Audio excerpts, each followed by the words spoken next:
So if there's one thing I'm looking forward to happening, it's North Korea finally realizing they're boring as shit and start taking suggestions on how to get on track with the rest of the world. Like, they are in the primest of all locations when it comes to tourism. Like, instead of planning a trip where you have to avoid this huge chunk of land right here, you can now complete the infinity stones of Asian countries and hit Japan, South and North Korea, and then end up in China, where if you wanted to, bust a U-turn and then make your way back to where you started. And it's not like North Korea some dirt-filled shithole of a country. Basically, North and South Korea are like a pepperoni pizza you cut in half. Still the same pizza, only one side decided that they want all their pepperonis taken off. Still the same pizza, it's just one side wants things done differently. And there's nothing stopping them from asking us to put them pepperonis back. It's only a matter of time. And the death of every member of the Kim family. But the reason I mention this is because every year it is getting harder and harder for North Korea to keep its secrets to themselves. Not only are there people constantly trying to find out more about them, but there are people who are constantly trying to tell us more about them so that we can actually see what their country is like. Not to mention all the people who just want to escape for their own well-being. Like, when you gotta play bitch to some fat retard your whole life and you can't even do stuff like this to them because he's gonna execute you, then it's no wonder why people are crossing literal minefields to try and escape this place. But yesterday this article came out titled, "North and South Korea are in an underground war. Kim Jong-un might now be winning." And they talk about how South Korea is still playing K-pop music on these giant speakers facing North Korea in an attempt to get their people to be like, what? No, Kim's not watching it. They also talk about how every month South Korea, along with the Unification Media Group, which is a non-profit organization that specializes in doing things like this, but every month these people load up flash drives with current South Korean pop culture, news, music, movies, whatever happened in the past month was loaded onto USB drives and then smuggled into North Korea inside of fruit boxes in the hopes that the people that get them are like,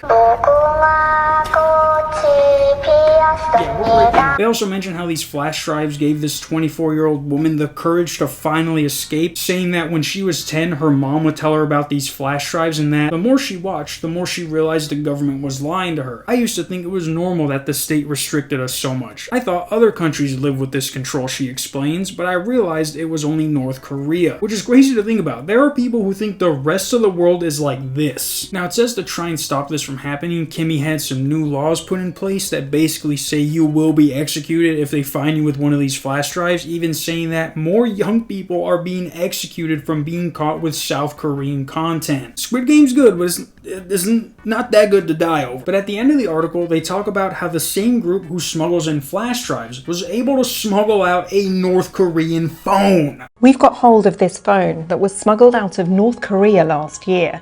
And it shows some of the surprising lengths the regime is now going to censor information.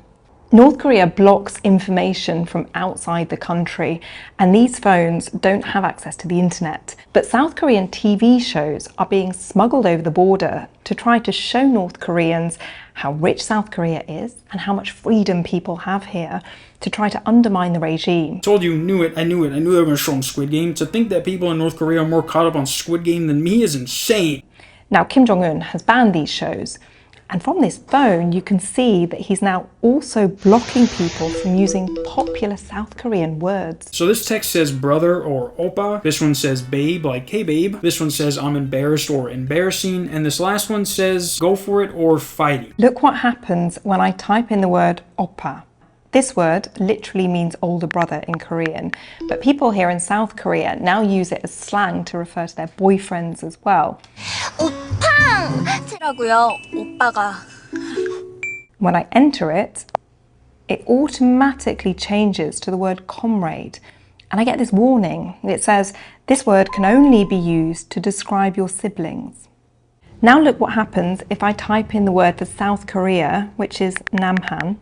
It automatically changes it to puppet state, which is what the North calls the South. It's insane how much alike Kim Jong-un and Donald Trump are. This is literally something Trump would do. If he didn't have to care about what China thought about us, he would have it say America's bitch every time we Google China, like he did with the Gulf of Mexico. Like, imagine you're texting your partner and randomly you get a warning that says, we said no butt stuff, but it gets worse. In this folder, we can see that the phone is taking a screenshot every 5 minutes or so.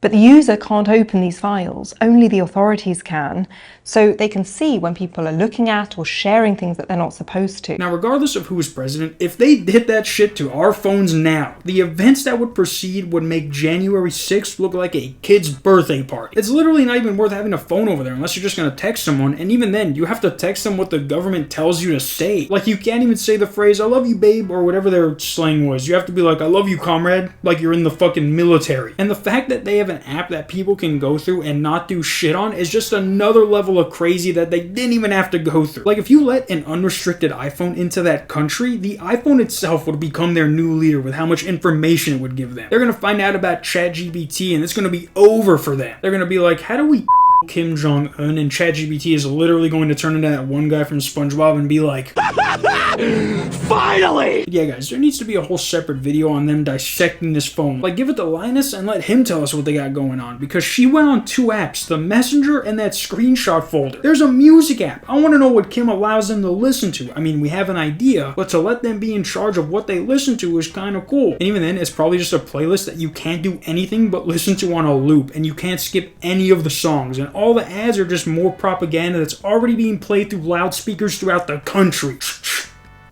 Just kidding, YouTube. That was me blasting whipped cream down my throat, because I love cream down my throat. But yeah, guys, we need more answers. Like, whose phone was this? I'm sure whoever lost this phone is now dead because they let it get outside the country. Like, if they're taking a screenshot every 5 minutes, then for sure these phones are getting treated like school Chromebooks. Only if you fuck with them, you will be killed. Until tomorrow, peace.